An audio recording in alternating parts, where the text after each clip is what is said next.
Welcome to lecture 2 on periodic properties in main group elements. So let's continue our discussion on the group 5a elements. So what does group 5a entail? So most of the elements, let's start with nitrogen. So it starts with nitrogen. Nitrogen is a diatomic gas and it has a really low boiling point due to its very weak intermolecular forces. Next you have phosphorus. So it exists as most commonly as a tetrahedral P4 molecules, and it also has a stronger dispersion forces in comparison with nitrogen. Next we have arsenic. So arsenic exists as extended sheets of arsenic atoms covalently bonded together, and this covalent network structure gives it a really high melting point. Next we have antimony. So antimony also has a covalent network structure. The reason mainly is because arsenic and antimony, both of these are metalloids. So they are not metals, they are between metals and non-metals. Next we have bismuth. So bismuth has metallic bonding because bismuth is a metal. So you have two non-metals, one metalloid and two metalloids and one metal. So bismuth also has its melting point is generally lower than that of arsenic or lead. So arsenic or antimony. So let's look at the 5a group elements, so the nitrogen family. So we start with nitrogen, phosphorus, arsenic, antimony, bismuth. And you already know that the electronic configuration is Ns2, Np3. So this is the general electronic configuration for all group 5 elements. So the group number itself tells you the number of valence electrons. So the number of valence electrons is 5, so that gives you the group number. And you already know the electronegativity is highest for nitrogen, and as you come down the group it automatically decreases. So what are the common reactions that we can see? So generally nitrogen is fixed industrially in the Haber process. So it's used in the production of ammonia, which is generally used in different processes as fertilizer, as a coolant. So there are multiple purposes that are being used, and that process is generally done by the Haber's process, which we will discuss in the lectures as we go on. Next we have hydrides of other group members are generally formed by reactions in water or acid of a metal phosphide, arsenide, etc. So for example, calcium phosphide reacts with water to form phosphine and calcium hydroxide, phosphate hydride and calcium hydroxide. So halides are generally formed by direct combination of these elements.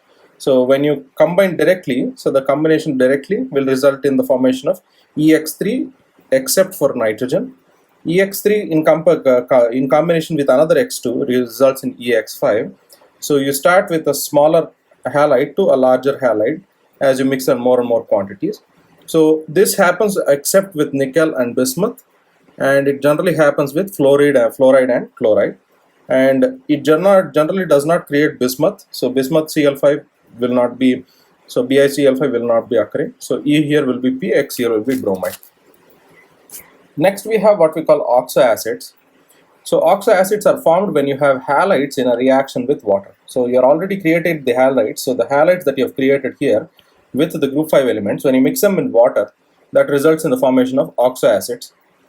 So these oxoacids are really powerful acids, and these are the common acids that you would generally see in different purposes. So these are sometimes weak acids, sometimes strong acids.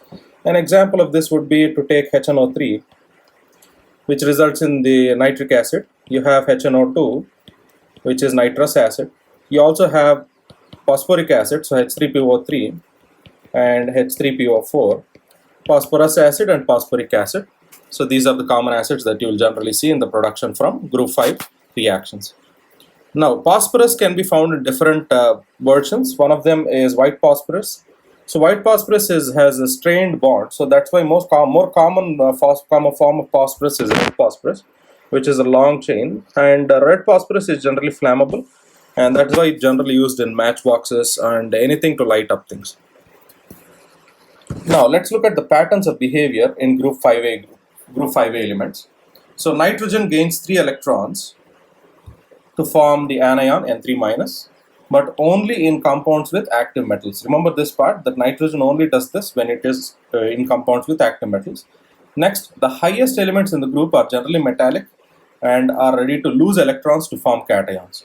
So oxides generally change from acidic to amphoteric to basic as you move down the group. So nitric oxide is generally acidic. You go into phosphorus oxides, which are generally amphoteric. Finally, towards basic, where you end up with bismuth. Next, all group 5A elements form gaseous hydrides with the formula EH3. All except NH3 are extremely toxic and extremely reactive and toxic. Next, you have oxides of nitrogen. So nitrogen can form 6 stable oxides, and the enthalpy of formation of all the 6 oxides is positive because of the great strength of the triple bonded nitrogen. Now, nitrous oxide, NO, is produced by the oxidation of ammonia. So when you take ammonia and oxidize it, in the presence of oxygen, it undergoes the formation of nitrogen oxide, and this is nitrogen monoxide. This is the first step in the preparation of nitric acid. So this is the first step in production of nitric acid, where we first create nitrogen monoxide. Now, this nitrogen monoxide is converted to 2 other oxides when you heat it. So when you heat nitrogen monoxide, it becomes dinitrogen monoxide and nitrogen dioxide. Now, this type of redox reaction, where both the elements are generally taken into consideration and both of them, one undergoes reduction and the other undergoes oxidation, is called as disproportionation reaction. And this NO2 is the component of photochemical smog. So these are the 6 forms of nitrogen oxides. You have dinitrogen monoxide, dinitrogen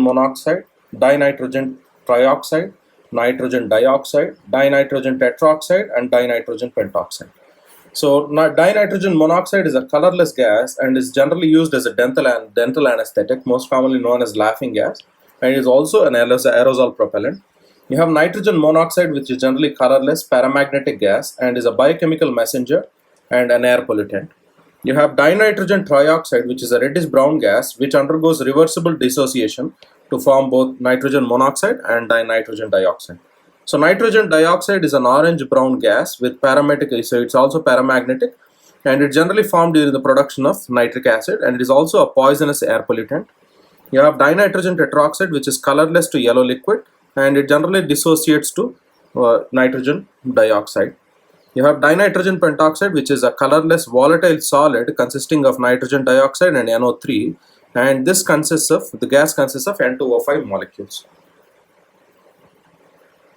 Now, let's talk about nitrogen oxoacids and oxoanions. Now, nitric acid, HNO3, is produced by the process which we can generally call the Ostwald process.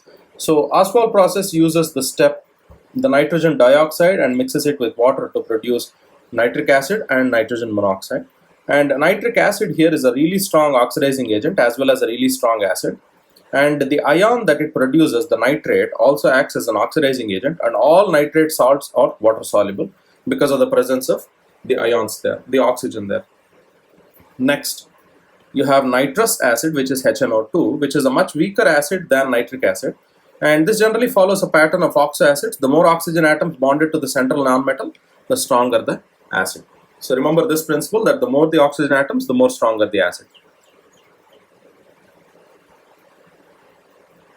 So next important phosphorus oxides, you have P4O6 and P4O10. So P4O6 has the phosphor in +3 oxidation state, and P4O10 has the phosphorus in +5 oxidation state. And P4O10 is generally used as a powerful drying agent in most commonly in dry washing. You have oxoacids of phosphorus. So the first one is H3PO3, which is phosphorus acid. Only has 2 acidic hydrogen atoms. So there are only 2 acidic hydrogen atoms. And the third is bonded to the central phosphorus and does not dissociate. So this one does not dissociate. So this one does not dissociate. So the only ones that dissociate are the ones bonded to the oxygen. The rest will not dissociate. You have H3PO4, which is phosphoric acid, contains 3 acidic hydrogen atoms. So these are the 3 acidic hydrogen atoms, and it is also a weak acid, but in strong bases all 3 hydrogens are lost to give you the phosphate anion. So phosphate anion is PO4 3-. Next you have the diphosphate ion and polyphosphate. So diphosphate ion is HPO4 2-, and this under further dissociation results in the production of P2O7 4-. And this is what we call the hydrogen phosphates. These generally lose water when heated to give polyphosphates, which contain the linkage phosphate phosphate oxygen phosphate linkage. So POP linkage. Next we have group 6A elements. Let's go into group 6. So group 6 contains oxygen, sulfur, selenium, tellurium and polonium. So oxygen, like nitrogen, occurs at a low boiling diatomic gas, and sulfur, like phosphorus, occurs as a polyatomic molecular solid. Selenium, like arsenic, commonly occurs as a gray metalloid. Tellurium, like antimony, displays a network covalent bonding. And finally, polonium, like bismuth, has a metallic crystal structure. So these are the group 6A elements, and their general electronic configuration is NS2, NP4. Next, let's talk about the common reactions of group 6A elements. So halides are generally found by direct combination. So when you mix a halide with the solidic materials, generally sulfur and selenium, they generally produce various halides. So most commonly sulfur, selenium and tellurium are the common ones that produce halides. And the halogens that are generally mixed are either fluoride or chloride. Next, what are the other elements are generally oxidized by oxygen? So this is resulting in the formation of all the other ones, sulfur, selenium, tellurium and polonium, all form oxides with oxygen. Next, sulfur dioxide is generally further oxidized to form sulfur trioxide, resulting in the formation of sulfur trioxide. Next, the thiosulfate ion is found when you have an alkali metal sulfate reacting with sulfur. So alkali metal sulfate, when it reacts with acid form of sulfur, results in the formation of the alkali metal sulfate. So this is the formation here. Next, let's talk about allotropes in the oxygen family. Oxygen has two main allotropes, O2, which is essential for life, and O3 or ozone, which is generally a poisonous gas. Now, sulfur has more than 10 different forms, and due to the ability to sulfur to catenate, remember the term catenate represents that it can bond to itself, and this sulfur-sulfur bond lengths and the bond angles may vary greatly. Now, selenium has several allotropes, and some consisting of crown-shaped selenium-8 molecules. Now, this is an example of the cyclohexate molecule, the top view and the side view. At room temperature, the sulfate molecule is a crown-shaped ring with 8 atoms, and the most stable sulfate is the orthorhombic alpha acid. So this is the one, which consists of cyclohexate. Next, let's talk about hydrides of the oxygen family. So we already know the two common hydrides of the oxygen family. One is water, H2O, and hydrogen peroxide, H2O2. So water has oxygen in its regular state, but oxygen, H2O2, has an oxygen in -1 oxidation state. And the hydrides of all the other 6A elements are generally foul-smelling poisonous gases. For example, H2S forms naturally in swamps and the breakdown of organic matter, and it's similar to the toxicity of cyanic acid. And H2O and H2O2 have both hydrogen bonds, therefore have higher melting and boiling points in comparison to all other compounds of the 6A group elements. And this hydride bond angles decrease and the bond lengths increase down the group. Next, let's go to the halides of the oxygen family. Except for oxygen, all the group 6A elements have wide range of halides. And as the central atom becomes larger, the halides become more stable. So this pattern is related to the effect of electron repulsions due to the crowding of lone pairs and the halogen atoms around the central atom. Let's talk about the highlights of the sulfur chemistry now. So sulfur has two main important oxides, sulfur dioxide and sulfur trioxide. So sulfur dioxide has sulfur in the +4 oxidation state, and sulfur trioxide has the sulfur in +6 oxidation state. It is a colorless, sulfur dioxide is a colorless choking gas that forms when sulfur, H2S or a metal sulfide burns in air. Next, sulfur has two important oxo acids. So sulfur forms two important oxo acids. So sulfurous acid, which is a weak acid with 2 acidic protons, and sulfuric acid is a strong acid and is an important industrial chemical, and it's generally an excellent dehydrating agent. Now, the dehydration of sugar by sulfuric acid, this is the reaction that it shows. So when you pour sulfuric acid into sugar, it results in the dehydration where it removes water from the glucose, resulting in the formation of. So let's get into the penultimate group 7A group elements, so commonly known as the halogens. So these are elements that involve fluorine, chlorine, bromine, iodine and yttrium. So this final element is something that is not used very often, and this element is generally extremely rare. So we do not use that element often. So we are going to focus more on these 4 elements: fluorine, chlorine, bromine, and iodine, because they are more abundant. Now, as you already know, because it is the 7A group elements, they have the electronic configuration Ns2, Np5, and their electronegativity, you start with, they have one of the highest amounts of electronegativity in all the periods of elements. So in every period, these elements generally have the highest amount of electronegativity, with fluorine having the highest amount of 4 on the Pauling's electronegativity scale. And as the size increases, automatically the density also will increase with along the group. So let's talk about some of the reactions. So the halogens generally oxidize many metals and non-metals, and the reaction with hydrogen is characteristic. So you have hydrogen mixing with the halogen, resulting in the formation of hydrohalic acid. And hydrogens also undergo disproportionation reaction in water. When you mix them in water, it produces the acid plus the oxoacid formation as well. Now, in aqueous base, the reaction goes to completion to form hypohalites, and at higher temperatures, halates. So hypohalites resulting in the formation of ClO3 minus, and halates at higher temperatures. So halates are the molecules ClO3, generally forms at higher temperatures. Next, let's talk about the reactivity of halogens. So a simple halogen atom only needs 1 electron to fill its valence shell, because it has the configuration Ns2Np5. So it only needs 1 electron to fill its valence shell. So which means that these elements are generally very reactive, and the halogens generally display a wide range of electronegativities, but are all electronegative enough to behave as non-metals. A halogen will either gain 1 electron to form a halide ion, or share an electron with a non-metal, so either resulting in the formation of an ionic bond or in the formation of a covalent bond.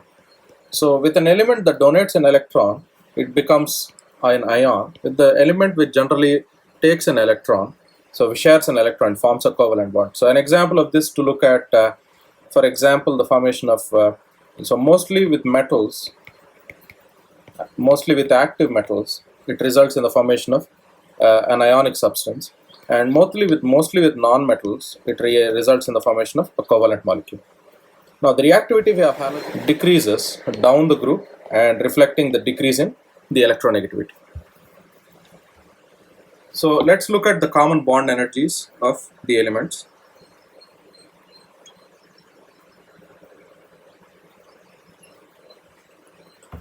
So fluorine has a bond energy of 143, chlorine 200, 228 to 266. The reason for this increase is the size, and when you look at the bond energies, you notice something different, is that fluorine generally has a little lesser bond energy in comparison to chlorine, and bromine and iodine generally have lesser bond energies in comparison to chlorine. So fluorine is the only one that shows an anomalous bond energy. The reason is because the lone pairs on the small fluorine atoms repel each other more than the lone pairs on the other halogens, and this fluorine is the most, and iodine is the least reactive halogen.